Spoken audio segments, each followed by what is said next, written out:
You need to set up a scene. Need to set up a situation where what's happening? Why would someone want to read past the first 2 or 3 pages? Something dramatic has got to happen to your main character. In my case, it's often something funny, but it doesn't have to be. Okay, so you need to set the scene. So you've got your first little notepad sheet with your 10, number 1 to 10. First one is set the scene. Okay, you can put 3 little subheadings to that, and you could then split that down again, as you get more ideas. But you're setting the scene. The next chapter should be about developing the characters. People want to know who the people are in your book, even fundamental things like how tall they are, what colour hair they are, what colour their eyes are, what's happened to them in life generally. You've got to make these people real to your readers, and that's the most important thing, because they won't carry on reading your story if they don't really care about the person or the people in it.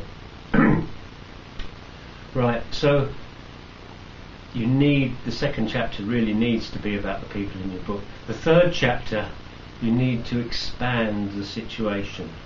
How are these people being affected by what happened in the first chapter? What's happening? Has someone died? Has someone run off? What's happening, and how does it start to affect all these individuals? You might be jumping about a bit here, but you've got to have a reason for those people to be in your book. It's no good saying, well, he lives next door and he's 6 foot tall, dark hair and that, if there's no reason for him to be in the story, unless of course he's the mysterious character that's coming back in later on. Right? So chapter 4, you need to lead off in different directions. Don't just have your one idea about what is going to happen. That's obviously going to run right through your story, but you've got to have these little side branches. If you like, they're like detours that take you off for a little while. Maybe or maybe not, they will affect the overall outcome in the story, but they add interest. Like branches of a tree. A tree with one straight branch is boring. It has to have other branches going off of it. Some will be dead ends, okay, but some will branch out and lead into other things and intermix with other side branches, and eventually there will be a reason for some of them, or at least most of them, to be in your story. Okay, it also gives you a chance to sort of expand on the characters individually rather than have them there waiting for their turn. Then you need to build the story more.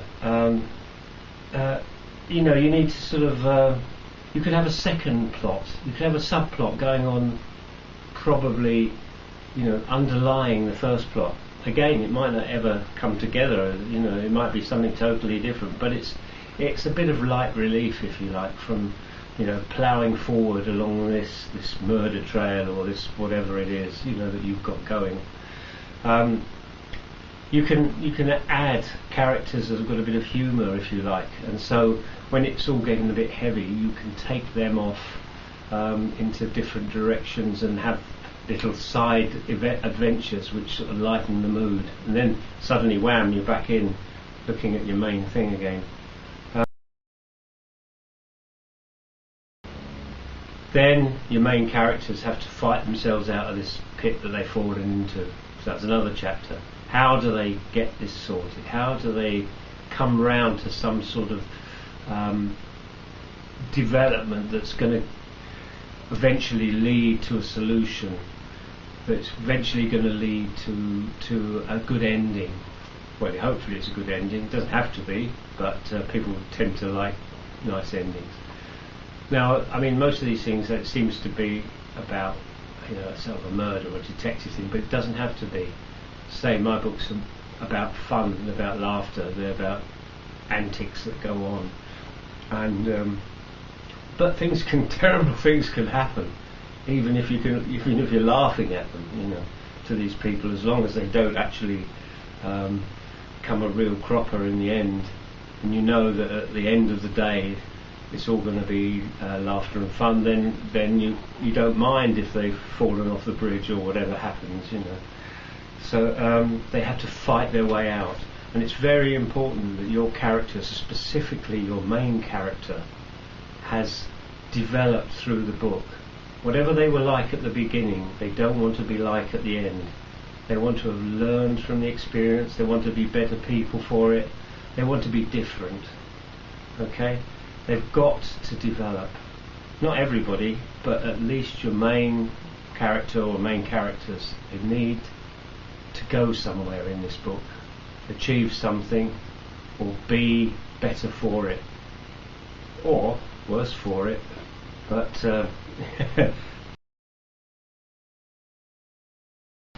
then you need another chapter. You need a climax. You've got to bring all these bits together, and this is where you sort of almost come out with what the whole thing was about. Any little secrets and all the rest of it, they've got to come out. They've got to actually all come together, and that's quite the hardest chapter probably to do, because you've shot off in different directions. Now you've got to make sense of some of those directions and link them into the final scene, if you like. And you don't want any loose ends. You don't want anyone coming back and saying, oh yeah, but you forgot about this chap, so how come if he was there then, he couldn't have been here then, therefore that couldn't have happened, therefore your whole story doesn't make sense. You've got to go over and over and over that final area and make sure that no one can find a way around the story other than the one that you gave them. That'd be terrible if you had it sort of up there and then the first person sends you an email saying, hang on a minute, you've got to take it all off and correct it all, right? Then you need a final chapter where everything settles down, everything is concluded, it's all peace and light and happiness ever after, and everyone is sorted. You don't leave any characters where someone's saying, well, hang on, what happened to them? They disappeared halfway through the book, where are they now? Why were they in there even? Unless they were very minor characters who were only needed for something insignificant. So you need to sort of end on the walking into the sunset routine, as I like to call it, where your book, when they close the book, or in the case of a pad, they switch it off, they're satisfied. They've been taken on a journey and they've reached a conclusion and they've reached the thing. And if you can get to that where they close the book and they say, yeah, that was good, then they're much more likely to come and look at your next book that you're busy writing by then, hopefully, and you've got into the swing of it. There is not a lot of books on Kindle that go over 50 or 60,000 words, which is not that big for a paperback book, but for a Kindle book it is. You don't need to write quite so much for Kindles as you do for paperback books, and so you can work out roughly how many words you need per chapter. And once you've got this spine, this basic workout, it's just really taking each section and saying, right, I'm doing this now, what happens? And you write your notes down, you put them all down and work through it. And you think, well, am I going to be doing this for 4 years or something till I've written this book? It doesn't work like that. I thought that in the beginning. I'm not a great writer. I don't write every day. I write sort of maybe an hour or two in the evenings if I have time, and occasionally, a little bit in the daytime. But it's quite possible to hold down a good job, do a couple of hours work in the evening for 4 or 5 days of the week, and you will have a finished book in 4 or 5, 6 months, depending on how quick your ideas come.